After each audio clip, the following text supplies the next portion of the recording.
Thanks very much, Dawn. Our next speaker is Stephanie O'Toole from the School of Nursing and Human Sciences. Stephanie is originally from Dublin and has a background in psychology and cognitive science.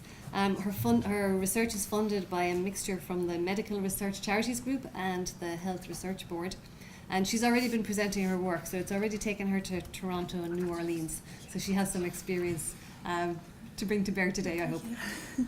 Okay, Stephanie. That's great.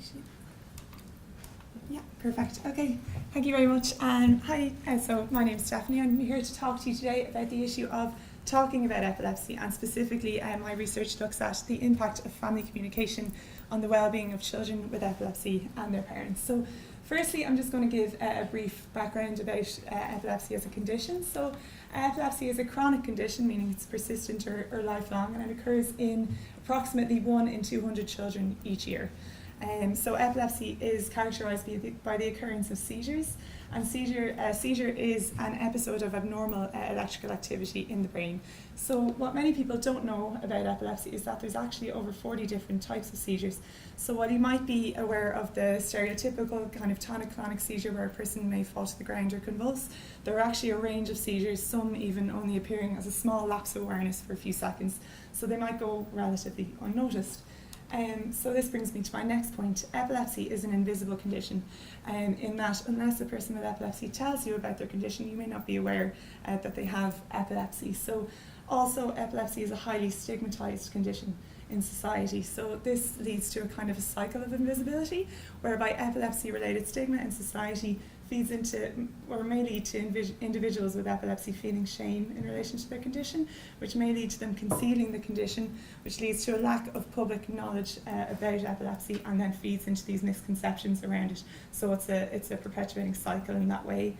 And you may be wondering, okay, where does family communication come into all of this? So we know from other research in chronic illnesses such as diabetes that we heard about earlier, so that family communication can be a source of information, a source of reassurance, and a source of coping for children with epilepsy, for children with chronic illnesses. So we wanted to see, given all of the unique characteristics of epilepsy I've explained here, if this is the same for epilepsy as well.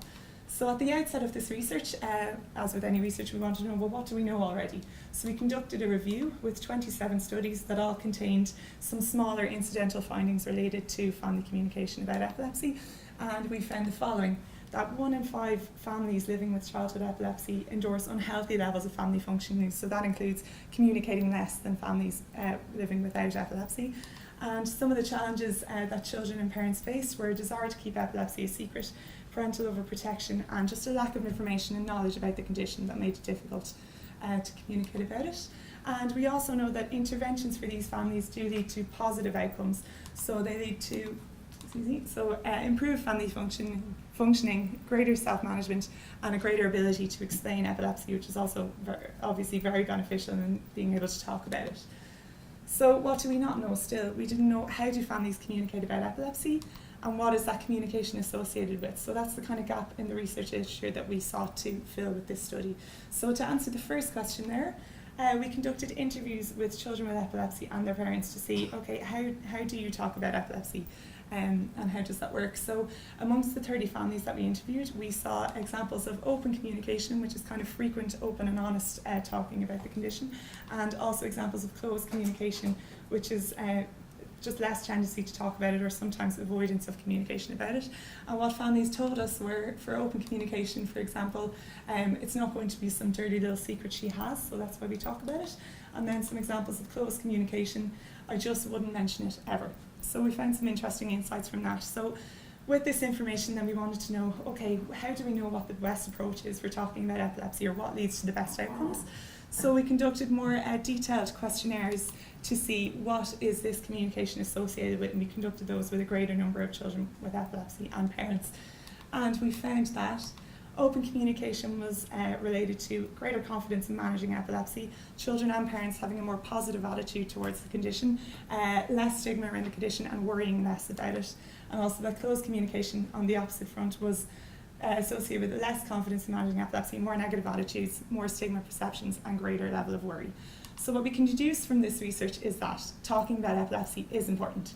So family communication leads to positive outcomes for children and parents. So parents should be more aware of the beneficial outcomes of family communication. A lot of parents in the interviews told us that they didn't talk because they were fearful of creating worry for their child, when in actuality we found out that not talking creates more worry for the child.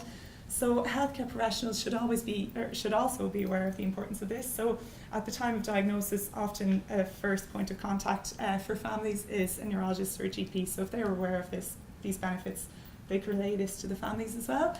Healthcare professionals play another role in giving specific information to families. So knowledge is power. Parents were more comfortable talking about epilepsy, they had more knowledge about their child's epilepsy, so healthcare professionals could help in that also. And finally, a public awareness campaign aimed at reducing epilepsy-related stigma could also help in facilitating more communication in society. And that's it. Thank you very much.